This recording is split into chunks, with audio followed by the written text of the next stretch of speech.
ბათუმში სტუმრად მყოფი დიდი ბრიტანეთისა და ჩრდილოეთ ირლანდიის გაერთიანებული სამეფოს ელჩის მოადგილედ დღეს აჭარის უმაღლესი საბჭოს თავმჯდომარემ მიიღო შეხვედრა გაცნობითი ხასიათის იყო.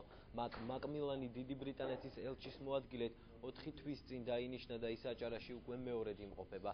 შეხვედრაზე მიხეილ მახალაძე დიპლომატს აჭარის ეკონომიკურ პოტენციალსა და რეგიონში მიმდინარე სამშენებლო პროცესებზე ესაუბრა. მაკმილანი ასევე ტურისტული პოტენციალით დაინტერესდა და ამ კუთხით თანამშრომლობაზე ისაუბრა.